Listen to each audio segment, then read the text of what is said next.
بسم اللہ الرحمن الرحیم۔ امید ہے آپ سب خیریت سے ہوں گے۔ جیسا کہ آپ جانتے ہیں، ہمارے نبی کریم صلی اللہ علیہ وسلم تمام جہانوں کے لیے رحمت بن کر آئے۔ آپ صلی اللہ علیہ وسلم انسانوں پر اور جانور پر بھی رحمت شفقت فرماتے۔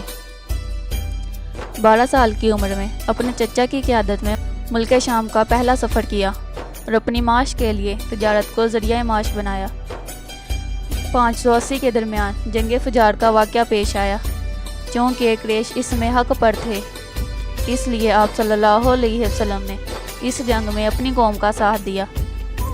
انجام کار اس کا خاتمہ ایک معاہدہ بنام حلف الفضول پر ہوا۔ اس معاہدے میں آپ صلی اللہ علیہ وسلم بھی شریک رہے، کیونکہ اس معاہدے میں مظلوم کی حمایت اور اس کو حق دلانے کی دفعہ شامل تھی۔ 25 سال کی عمر میں بحیثیت نگران حضرت خدیجہ رضی اللہ تعالیٰ عنہ کے مال تجارت کے ساتھ ملک شام تشریف لے گئے۔ واپسی پر حضرت خدیجہ رضی اللہ تعالیٰ عنہ کی خواہش پر ان کا نکاح آن حضرت صلی اللہ علیہ وسلم سے طے ہوا۔ خطبہ نکاح آپ صلی اللہ علیہ وسلم کے چچا ابو طالب نے پڑھایا۔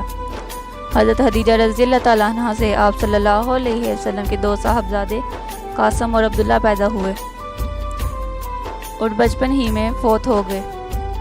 بڑے صاحبزادے کے نام سے آپ کی کنیت ابو القاسم مشہور ہے اور 4 صاحبزادیاں سیدہ زینب، سیدہ رقیہ، سیدہ ام کلثوم اور سیدہ فاطمہ پیدا ہوئیں۔ حضرت زینب رضی اللہ تعالیٰ عنہ کی شادی حضرت ابو العاص رضی اللہ تعالیٰ عنہ سے ہوئی۔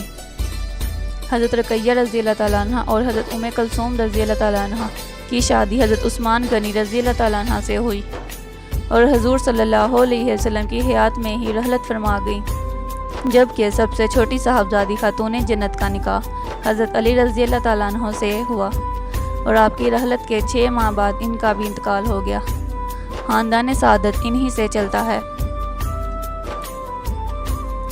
اللہ تعالیٰ نبی کریم صلی اللہ علیہ وسلم کے صدقے ہم سب کی پریشانیاں دور کرے، تمام بیماروں کو شفا دے اور ہر مشکل میں ہماری مدد کرے، آمین۔ ویڈیو کو لائک اور شیئر ضرور کر دیں، شکریہ۔